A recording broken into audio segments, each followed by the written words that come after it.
എല്ലാവർക്കും നമസ്കാരം. നമ്മുടെ വീഡിയോയിൽ നമ്മൾ പറയുന്നത് 1600 മുതൽ 1947 വരെയുള്ള ഇന്ത്യയെക്കുറിച്ചാണ്, അല്ലെങ്കിൽ ഇന്ത്യയുടെ ചരിത്രത്തെക്കുറിച്ചാണ്.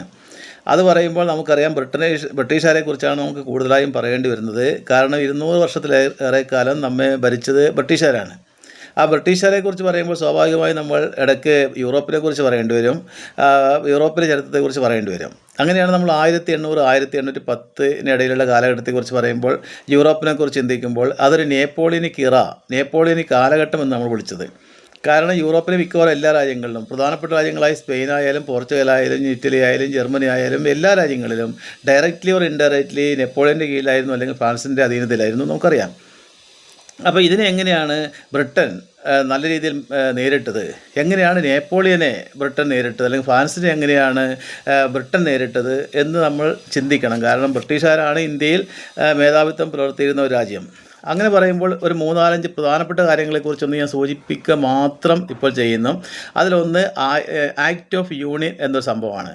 ആക്ട് ഓഫ് യൂണിയൻ എന്ന് പറയുന്നത് 1801 ജനുവരി 1-ാം തീയതിയാണ് United kingdom of Britain and Ireland രൂപം കൊണ്ടത്.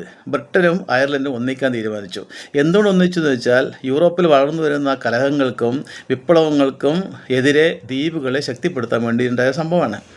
രണ്ടാമത്തെ കാര്യം നമ്മൾ പറയുന്നത് ഹെയ്ത്തിയൻ വിപ്ലവമാണ്. ഹെയ്ത്തിയൻ വിപ്ലവം എന്ന് പറയുമ്പോൾ 1804 നടന്നൊരു പ്രധാനപ്പെട്ട സംഭവമാണ്.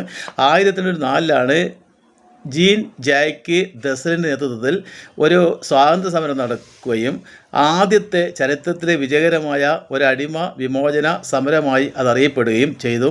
ഇത് ഫ്രഞ്ച് കൊളോണിയൽ ശക്തികളെ, ഫ്രാൻസിനെ പോലെയുള്ള കൊളോണിയൽ ശക്തികളെ നടുക്കിയ ഒരു സംഭവമായിരുന്നു. പിന്നെ മറ്റു സംഭവമാണ് ലുനേവിൽ ഉടമ്പടി എന്ന് പറയുന്നത് ഫ്രഞ്ചുകാരും ഫ്രാൻസും അതുപോലെ ഓസ്ട്രിയ, ഹോളി റോമൻ സാമ്രാജ്യമായ ഓസ്ട്രിയയും തമ്മിൽ ഒപ്പിട്ട ഒരു ഉടമ്പടിയായിരുന്നു. ഇതിൻ്റെ അടിസ്ഥാനത്തിലാണ് ഇറ്റലിയും ജർമ്മനിയും ഒക്കെ ബ്രിട്ടീഷുകാർക്ക് ലഭിക്കുന്നത്. അതുപോലെ മറ്റു പ്രധാനപ്പെട്ട സംഭവമാണ് 1802 പീസ് ഓഫ് അമീൻസ് എന്ന് പറയുന്നത്.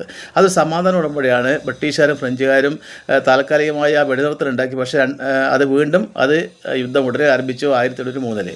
പിന്നെ ഒരു സംഭവമാണ് ആക്ട് ഓഫ് ട്രാഫൽഗർ എന്ന് പറയുന്നത്. അത് നാവിക ചരിത്രത്തിൽ വഴിത്തിരിവാണ്. ഫ്രഞ്ചുകാരുടെ നാവിക മേധാവിത്വം അവസാനിക്കുകയും ബ്രിട്ടീഷുകാരുടെ നാവിക മേധാവിത്വം ലോകം അംഗീകരിക്കുകയും ചെയ്തു. അത് അഡ്മിറൽ നെൽസൺ നേതൃത്വത്തിലാണ് ഫ്രഞ്ച് സ്പെയിൻ നാവികസേനയെ പരാജയപ്പെടുത്താൻ വേണ്ടി അവർക്ക് സാധിച്ചു എന്നുള്ളതാണ്. പിന്നെ പെനിൻസുല വാറിൻ്റെ സ്പെയിനിലും പോർട്ടുഗലിലും ഫ്രഞ്ചുകാർക്കെതിരായി ശക്തമായ സമരമുണ്ടായി. ഗ്രീസിൽ സ്വാതന്ത്ര്യ സമരം ശക്തി പ്രാപിച്ചു. അതുപോലെ ഹോളി റോമൻ സാമ്രാജ്യം ഔദ്യോഗികമായി 1806 അവസാനിക്കുന്നത്. ബ്രിട്ടൻ ഒരുപാട് മാറ്റങ്ങൾ ഉണ്ടായി, നഗരവൽക്കരണം പോലെയുള്ള മാറ്റങ്ങൾ സംഭവിച്ചു. ഇതൊക്കെയാണ് പ്രധാനപ്പെട്ട ആ കാലഘട്ടത്തിലെ യൂറോപ്പിലുണ്ടായ സംഭവങ്ങൾ.